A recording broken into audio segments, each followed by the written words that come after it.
Ahora, vamos a continuar con la telenovela de Esther. Esta vez va a ser el capítulo 3, o el episodio 3, como se dice en las películas. Antes de iniciar esto, vamos a hacernos una pregunta. ¿Estamos nosotros dispuestos a hacer lo correcto, aunque sea difícil? Incluso estamos dispuestos a hacerlo cuando no escuchamos o no sentimos a Dios. Esa parte no es fácil. Yo creo que cualquiera que está en el camino de Dios ha pasado por esos momentos donde no escucha ni siente a Dios. Pero vamos a leer un poco para analizar esta parte y seguir con la telenovela de Esther, episodio 3 por Telemundo. Vamos a leerla, acompáñenme a leer, dice: Después de estas cosas, el rey Asuero engrandeció a Amán, hijo de Hamedata Agageo, y lo honró, y puso su silla sobre todos los príncipes que estaban con él. Y todos los siervos del rey que estaban a la puerta del rey se arrodillaban y se inclinaban ante Amán, porque así lo había mandado el rey. Pero Mardoqueo ni se arrodillaba ni se humillaba. Y los siervos del rey que estaban a la puerta preguntaron a Mardoqueo: ¿por qué traspasas el mandamiento del rey? Aconteció que hablándole cada día de esta manera y no escuchándolos él, lo denunciaron a Amán para ver si Mardoqueo se mantendría firme en su dicho, porque ya él les había declarado que era judío.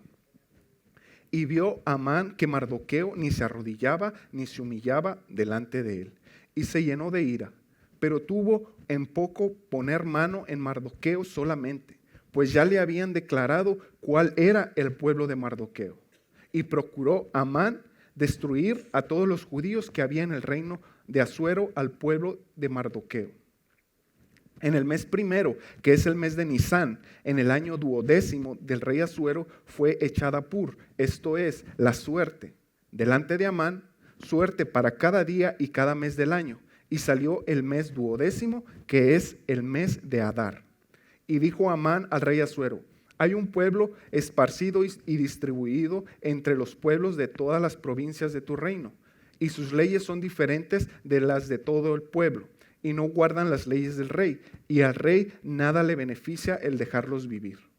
Si place al rey, decrete que sean destruidos, y yo pesaré 10,000 talentos de plata a los que manejan la hacienda, para que sean traídos a los tesoros del rey. Entonces el rey quitó el anillo de su mano y lo dio a Amán, hijo de Hamedata Agageo, enemigo de los judíos, y le dijo: la plata que ofreces sea para ti y asimismo el pueblo, para que hagas de él lo que bien te pareciere. Entonces fueron llamados los escribanos del rey en el mes primero, al día 13 del mismo, y fue escrito conforme a todo lo que mandó Amán a los sátrapas del rey, a los capitanes que estaban sobre cada provincia y a los príncipes de cada pueblo, a cada provincia según su escritura y a cada pueblo según su lengua. En nombre del rey Asuero fue escrito y sellado con el anillo del rey. Y fueron enviadas cartas por medio de correos a todas las provincias del rey con la orden de destruir, matar y exterminar a todos los judíos, jóvenes, ancianos, niños y mujeres en un mismo día. En el día 13 del mes 12, que es el mes de Adar, y de apoderarse de sus bienes. La copia del escrito que se dio por mandamiento en cada provincia fue publicada a todos los pueblos, a fin de que estuviesen listos para aquel día. Y salieron los correos prontamente por mandato del rey, y el edicto fue dado en Susa, capital del reino. Y el rey y Amán se sentaron a beber, pero la ciudad de Susa estaba conmovida. Se puso buena la película, pero para entender un poco más esto, vamos a tratarlo de analizar desde un punto de vista un poco más objetivo. Primero, vamos a ver quiénes eran los personajes de este episodio. El rey Asuero es uno, Amán, Mardoqueo y los servidores del palacio. Son los personajes en este capítulo. Ahora, ¿cuáles son los hechos? ¿Qué fue lo que pasó durante este capítulo? Y este capítulo vamos a dividirlo en 8 escenas, como si fuera una película. Y dicen, escena número 1, acción. ¿Qué es lo que pasa? Los servidores del palacio denuncian a Mardoqueo con Amán. Cuando ellos denuncian a Mardoqueo con Amán, ¿qué es lo que notamos en ellos? Ellos dicen, ¿por qué nosotros sí y él no? ¿Verdad? Envidia, chisme. Es muy pequeño el chisme, tal vez no es algo que lastime mucho, ¿no? Oye, fíjate que fulanito no está haciendo caso. A lo mejor puede ser muy inocente, no lo están lastimando directamente. Pero ¿qué es la envidia y el chisme? La envidia y el chisme es lo contrario al amor. Ahora, ¿qué es el amor? El amor es una actitud sincera que busca el bienestar del prójimo por encima de los intereses personales. El bienestar del prójimo por encima de los intereses personales. Eso es amor. Entonces, los servidores del palacio no estaban actuando con amor. En la escena 2, Amán se enfureció porque Mardoqueo no le rendía homenaje ni se arrodillaba ante él. Y aquí, ¿qué es lo que demuestra Amán? Orgullo e ira.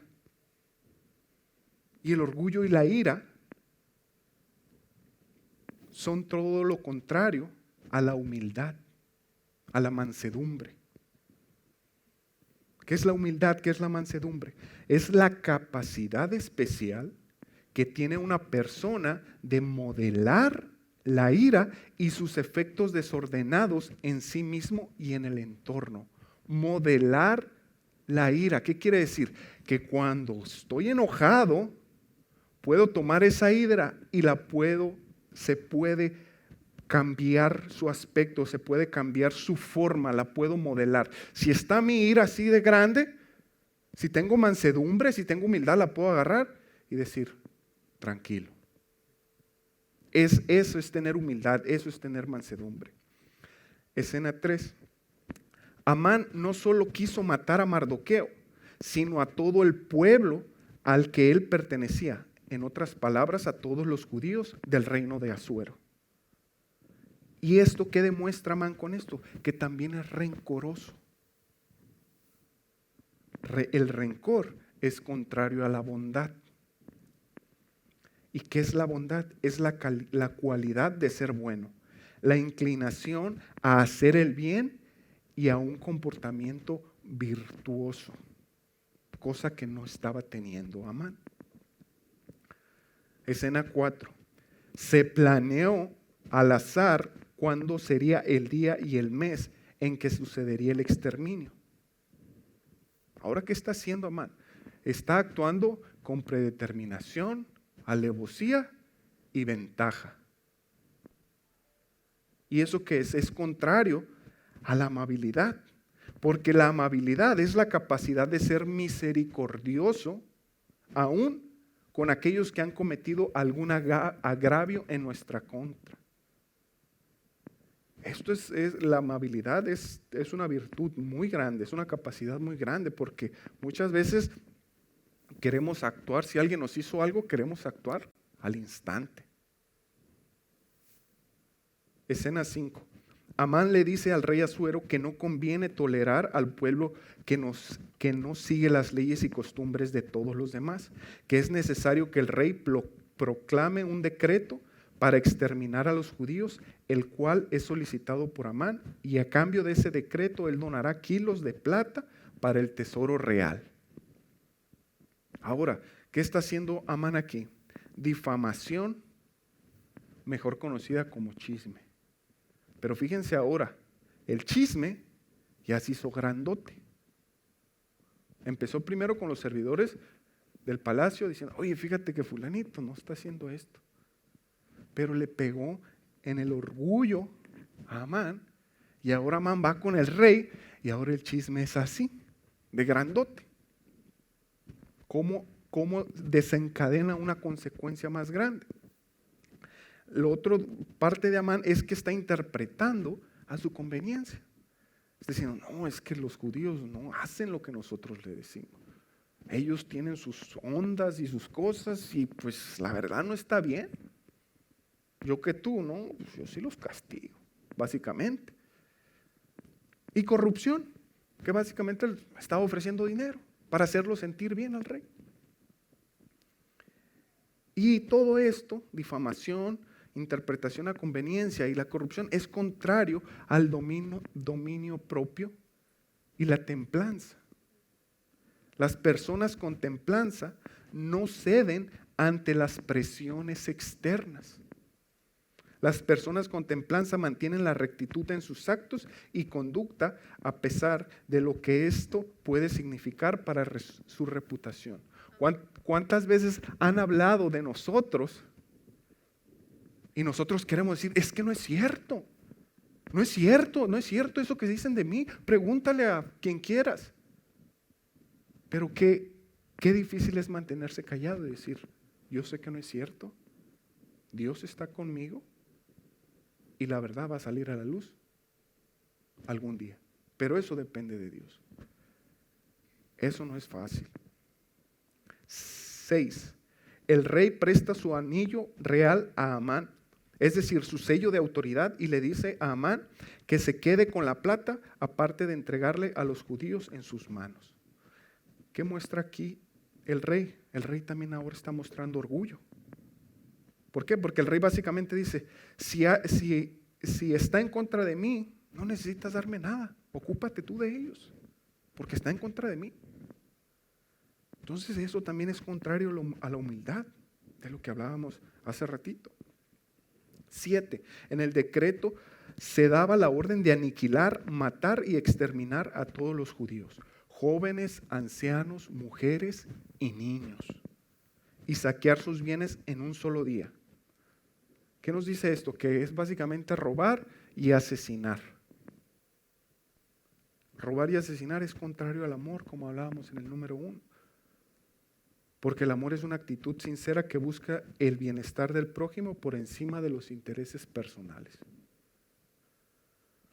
Número 8 y final dice, el rey y Amán se sientan a beber. Todo esto que pasó con el orgullo de Amán, con el orgullo del rey, con el chisme haciéndose más grande y más grande, ¿cuál es el resultado? Pues es nada más satisfacción carnal. El rey se siente bien y Amán se siente bien. Muchas veces se puede perjudicar a otras personas nada más para hacernos sentir bien a nosotros mismos. Ahora, ¿qué son el amor, la humildad, el dominio propio, la amabilidad y la bondad? Son los frutos del Espíritu Santo, ¿verdad? Entonces, en este capítulo, Amán y el rey están haciendo todo lo contrario a los frutos del Espíritu Santo. ¿Sí? No está diciendo literalmente eso, pero nada más con analizar sus acciones nos damos cuenta que no están haciendo nada de los frutos. Entonces, ahora sabemos o podemos entender un poco mejor qué es lo malo y qué es lo bueno. Vimos cuáles eran sus acciones y qué es lo contrario de esas acciones. Pero una cosa es saber qué es lo bueno y qué es lo malo, y otra cosa es actuar cuando hay algo bueno o cuando hay algo malo. Vamos a explicar con un pequeño ejemplo. ¿Alguna vez han escuchado la enfermedad que se llama insensibilidad congénita al dolor con anhidrosis? ¿Nunca han escuchado? Es esto, es una enfermedad genética que se caracteriza por la incapacidad de sentir dolor y percibir la temperatura y la falta o disminución del sudor. Esto puede suceder cuando nace o durante la infancia se desarrolla esta enfermedad congénita. En otras palabras, los que tienen esta enfermedad no sienten dolor. Ustedes dirán, a lo mejor, qué bien que no tengan dolor, no les duele nada. Sobre todo cuando ya estamos llegando a una edad donde te cansas con sacar las hierbas de las flores del jardín, o si ya te dormiste tarde, ya andas, ay Señor, dame fuerza porque ya no puedo. Digo, ya los que estamos a cierta edad, los jóvenes no, todavía no se preocupan por esas cosas. Pero no, hermanos, el dolor tiene una función en específico.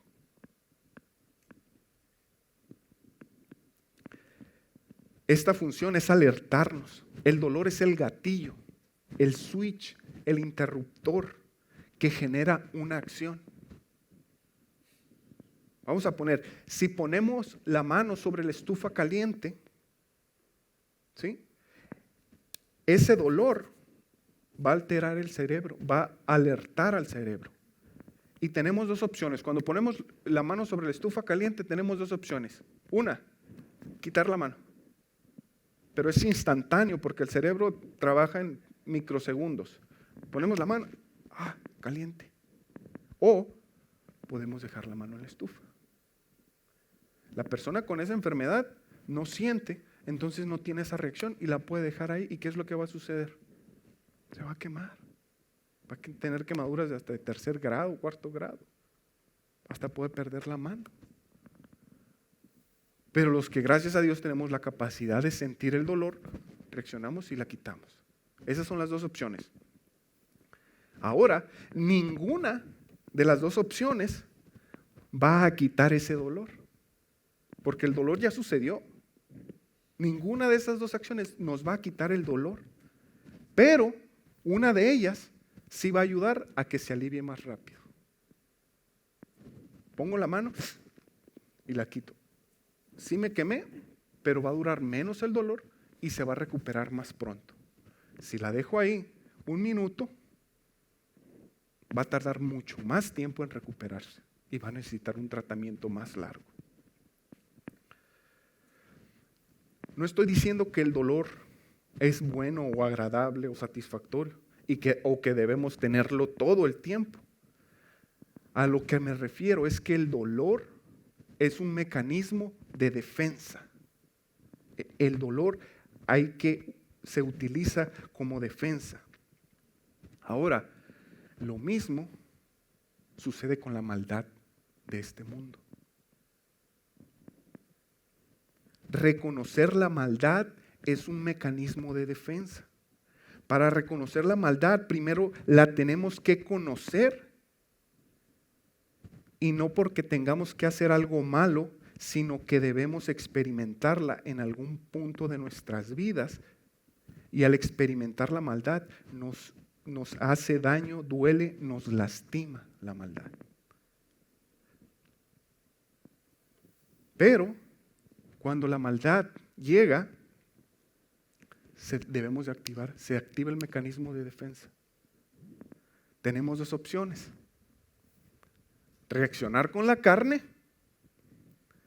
o reaccionar conforme a los frutos del Espíritu.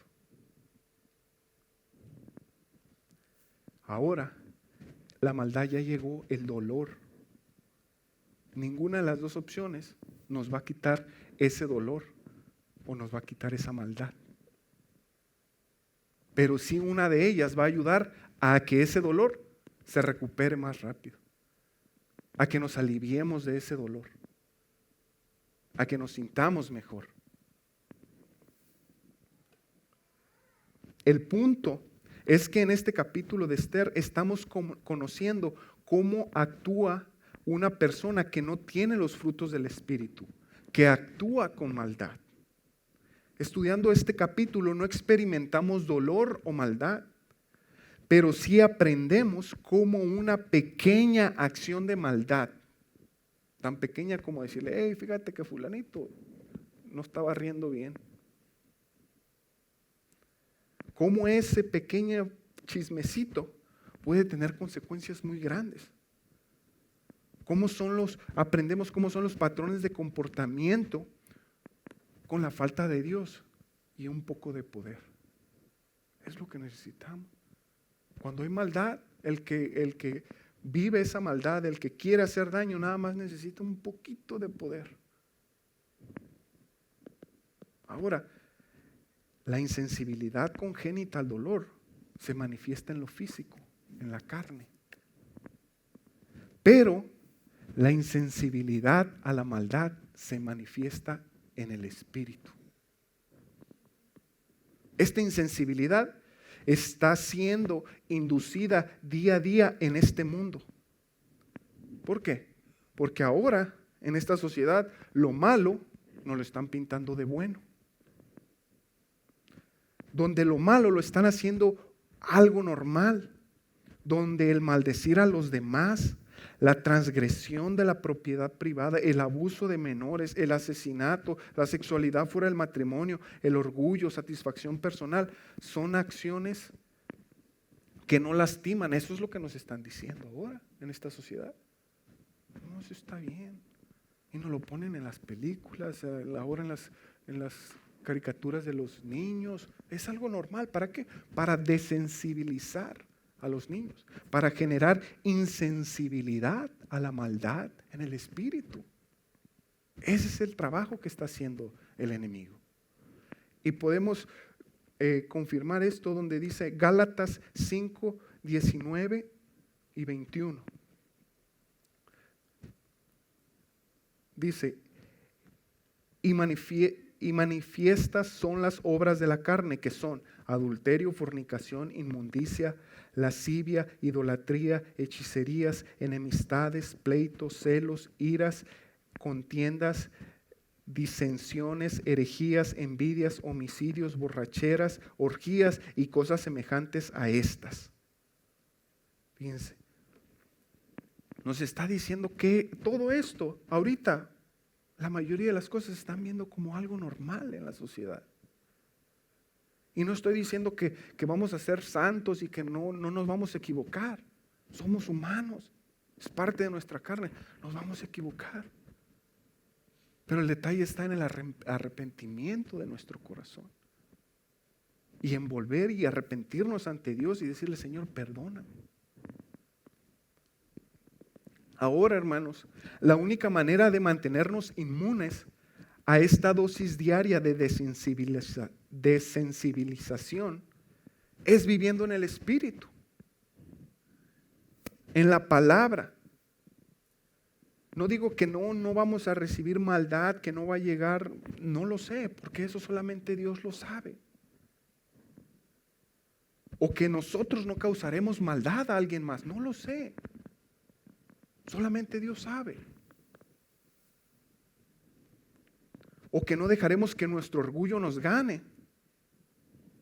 Pero sí trataremos de reaccionar de la mejor manera posible. En Gálatas 5, 22 y 23 dice: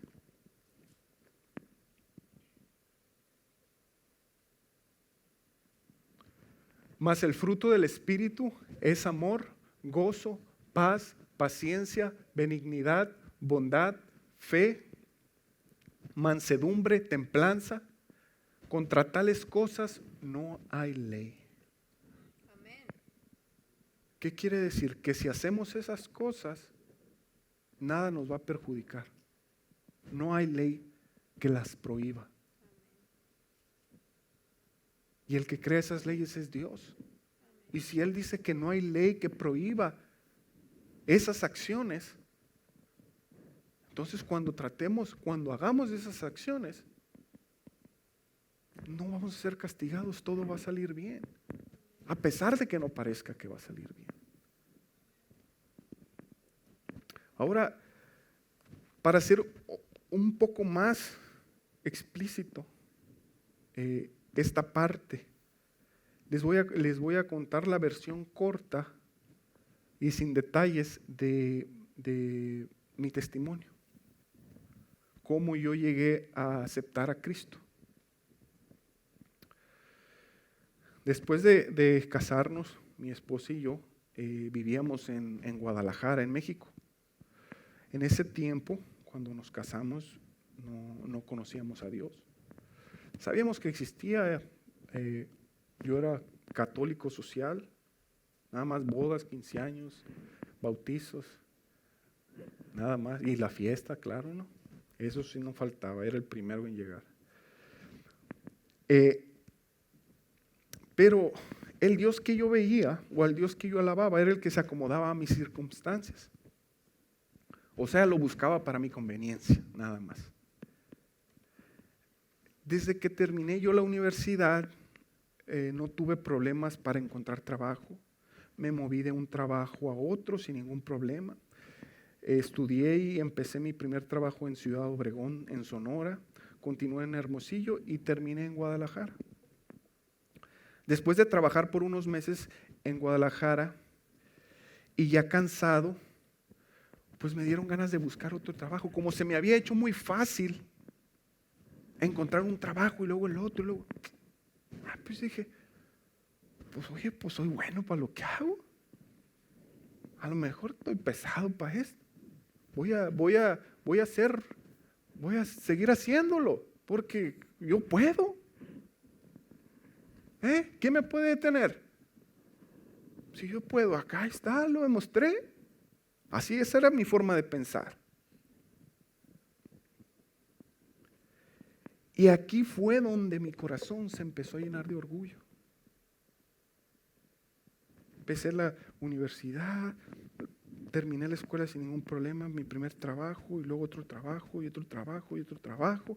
Y todo estaba perfecto para mí desde mi punto de vista.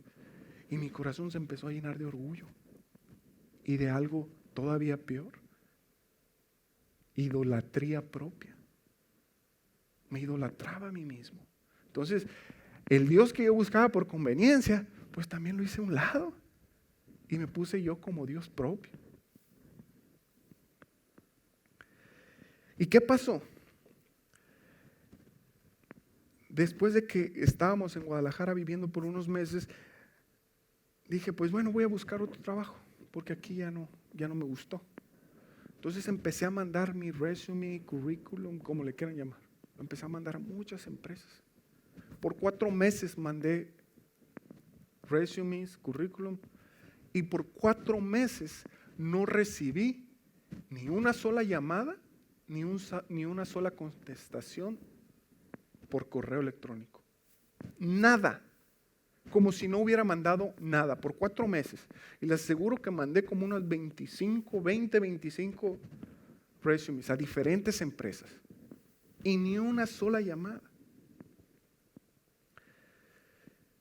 En ese tiempo, donde yo me sentía el todopoderoso, mi esposa empezó a ir a una iglesia con unos amigos y vecinos que vivían en el mismo edificio con nosotros. Ella empezó a ir a la iglesia y pues ella empezó a orar por mí. Ella empezó a pedirle a Dios por mí. Y pasaron, y en ese tiempo esos amigos algunas veces trataron de hablarme de Dios, pero yo los esquivaba. Y un día, ¿cómo sucedió? No recuerdo, pero sucedió un jueves y ellos empezaron a hablarme de Dios. Y yo con mis super conocimientos de New Age y de metafísica, pues trataba de contrarrestar cualquier cosa que me decían. Me decían, es que Dios te ama, no, pero que así, que allá y que esto y que lo. 3 horas estuvieron hablando conmigo. ¿Qué sucedió? No recuerdo, pero 3 horas después me solté llorando. En un punto me solté llorando, no recuerdo qué me dijeron, pero yo me solté llorando. Y era un llanto, no se me salieron las lágrimas. Era un llanto del niño, aquel que yo recuerdo cuando tenía 5 o 7 años. Un llanto fuerte, un llanto con ganas, con desahogo. Después de, no sé, fueron 10, 15 minutos que estuve llorando. Ellos estuvieron orando por mí mientras yo lloraba. Orando, llorando por mí. Y no se detenían y yo seguía llorando. Y hasta el momento en que dejé de llorar, ellos se detuvieron. Y después de eso me sentí un alivio en mi corazón. Me sentí ligero, como si me hubieran quitado un peso de encima. El domingo de esa semana, les estoy hablando que esto fue un jueves. El domingo me levanté tempranito, Me bañé, obviamente porque era domingo, me tocaba baño. Y me dice mi esposa, ¿a dónde vas? Voy con ustedes, le dije, a la iglesia. Y ese domingo fui a la iglesia y la primera canción que escucho al entrar a la iglesia es El tiempo ha llegado. Y pues obviamente me solté llorando otra vez en la iglesia. Y fue algo muy bonito, fue una experiencia grandiosa, fue un sentimiento hermoso que nunca en la vida lo había sentido. Entonces, ya todo bien ese domingo, el lunes voy a trabajar, como normalmente lo hacía. Llego el lunes a la oficina y cuando estoy ahí en la oficina, siempre llegaba antes de las 9, que era la hora de entrada, y a las 9:05 que empiezo a trabajar, me suena el teléfono. Y era un teléfono local de ahí de Guadalajara, pero yo no lo conocía. Y contesto. Buenos días, ¿podemos hablar con Jesús? Él habla. Mire que tenemos aquí su currículum, quisiéramos agendar una entrevista. Ok, fulano día, listo, quedó agendada la entrevista. 15 minutos después, otra llamada de otro número. Bueno, ¿podemos hablar con Jesús? Él habla. Fíjese que le estamos hablando porque tenemos su currículum aquí, quisiéramos agendar una entrevista. Ok, agendamos la entrevista. 10 minutos después, suena el teléfono. Podemos hablar con Jesús. Tenemos su currículum aquí y queremos tener otra entrevista. 15, 20, 30 minutos después, 14 llamadas ese día, 14 entrevistas agendé en un solo día. ¿Ustedes creen que eso es coincidencia? Solamente Dios, solamente Cristo. En ese momento fue cuando me quedé, no puede ser coincidencia. Y el Señor me dio una cachetada con guante blanco. ¿Por qué? Porque me dijo, yo estoy en control. Yo estoy en control, no tú. Yo soy el que decide cuándo suceden las cosas. Y siempre estuve contigo, siempre te estuve viendo. Pero tú no me volteabas a ver. Las cosas parecían difíciles para mí. Se empezaron a poner difíciles porque yo no veía respuesta. ¿Por qué? Decía, si yo soy muy bueno para lo que hago. Pero Dios estaba ahí por un lado. Y, sí, muy machito, ándale. Y yo estaba tratando de hacer las cosas. Y Dios ahí estaba a un lado de mí. Las cosas parecían difíciles, imposibles. Empecé a dudar de mí mismo. Y sí, lo hice. Pero y cuando me rindo ante Él, llega y dice, quítate que ahí te voy. Vas a ver lo que es bueno. Solamente Él. Yo no. Hago las 14 entrevistas. Estoy listo para firmar un contrato con una de las empresas. Le hablo a mi jefe en Sacramento y le digo, oye, ¿sabes qué? Yo ya me voy a ir de aquí. Porque voy con otra empresa, ya tengo para listar. En la tarde voy a firmar el contrato. Y me dice el jefe, espérame, 1 hora, no firmes nada. Ahorita te regreso la llamada. 45 minutos después me habla y me dice, oye, Beto, tengo aprobado por el vicepresidente de la empresa que te vengas a trabajar a Sacramento de tiempo completo directamente con nosotros. Y yo, ¿qué dijiste? ¿Qué dijiste? Me quedé, hermanos, yo no les cuento mi testimonio para jactarme. Yo les cuento mi testimonio para darle gloria a Jesucristo. Porque fíjense, Él me dijo, quítate que ahí te voy. Pero aparte que me dijo, quítate que ahí te voy, llegó con un pastel de chocolate y con una cereza encima. Él hizo todo. Cristo hizo todo. Y la gloria es para Él. Por eso les quería contar esta parte. Porque muchas veces pensamos que no podemos hacer nada. Que estamos en un hoyo, que las cosas no se mueven, que no funcionan, pero Dios está a tu lado. Solamente tienes que dejar que Él se encargue de eso. Ahora,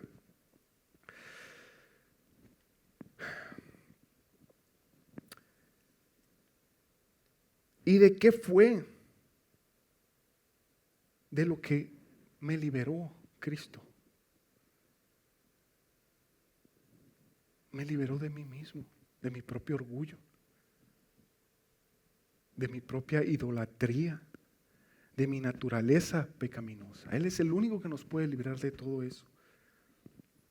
Y no digo esto para decir que estamos exentos de hacer lo incorrecto, de pecar, pero para sí que entendamos que hay una roca en la que nos podemos apoyar nuestra vida, nuestra familia, nuestras finanzas, nuestro trabajo. Cada aspecto de nuestras vidas se lo podemos entregar a Cristo. Y aunque no lo escuchemos o lo sintamos cerca, les aseguro que está a tu lado y contigo. Ahora, ¿por qué empezamos con la telenovela de Esther? Analizamos los personajes, las escenas, hablamos de una enfermedad y luego les cuento un poco de mi testimonio. Cuando reconocemos lo malo de lo bueno, cuando reconocemos cómo Amán actuó y reconocemos qué es lo contrario de eso, qué es lo bueno, cuando sabemos eso, entendemos en nuestra cabeza, en nuestro cerebro, entendemos qué es bueno y qué es malo. Y eso está bien. Está bien. Entendemos cuando hay una situación difícil de dolor, de soledad. Pero cuando nos enfrentamos a esa situación de dolor y soledad, es cuando debemos de reaccionar. Pero la única forma de reaccionar es con el Espíritu Santo. ¿A qué me refiero con esto? Conocer y entender capítulos de la Biblia como este que acabamos de leer nos ayuda a pensar y planear correctamente cómo debemos comportarnos. Nosotros tenemos libre albedrío y tenemos cierta capacidad de planear nuestra vida. Pero muchas veces las cosas no van a como nosotros la planeamos. ¿Sí? Nosotros podemos planear nuestras finanzas, vamos a ahorrar para esto, para aquello, pero pasó esto y ya nos sacó de desbalance. En nuestra familia voy a hacer esto con mis hijos, con mi familia, y pasó algo y nos sacó de balance. Lo que nosotros podemos hacer con el conocimiento es planear y pensar correctamente. Ahora, el Espíritu Santo es el mecanismo de defensa. Es el que nos ayuda a reaccionar correctamente. El dolor, recuerden, en la carne reaccionamos. ¿Sí? Pensamos, no voy a poner la mano en la estufa ni en la plancha caliente porque me voy a quemar. Pero cuando andamos que esto, que el niño, que cambia lo que el desayuno, que aquello, dejamos de pensar y toqué la plancha. Pero reacciono. Lo mismo pasa con el Espíritu. Nosotros tenemos que planear nuestra vida conforme a la palabra de Dios. Tenemos que planear cada aspecto, pero muchas veces nos vamos a distraer o el mundo nos va a distraer. O nuestra propia naturaleza pecaminosa nos va a hacer caer. Pero ahí es cuando el Espíritu nos hace reaccionar y decir, hey, ¿qué pasó? No voy a hacer esto o no voy a hacer aquello. Estoy ante una situación de maldad, tengo que hacer lo correcto. Eso es por lo cual necesitamos al Espíritu Santo. Nosotros planeamos con sabiduría las cosas que podemos controlar. Pero el Espíritu Santo es quien nos alerta y guía ante situaciones no planeadas. Entonces, hermanos, aunque parezca que no hay salida, que está difícil, Dios está ahí. Pero tenemos que dejarnos guiar por el Espíritu Santo y seguir su palabra y encomendarnos a la palabra de Dios y entender que es el Espíritu Santo quien nos va a dar esos frutos y el que nos va a guiar ante esas situaciones. Y cuando la situación llegue, no nos tome de sorpresa, sino que sepamos cómo actuar. Y ya para concluir, yo los invito, hermanos, a que nos acerquemos día a día más en la palabra del Señor. Es desde el momento en que Dios me dijo, quítate, que ahí te voy, y que llegó con todo, desde ese momento, yo no les voy a decir que ha sido miel sobre hojuelas.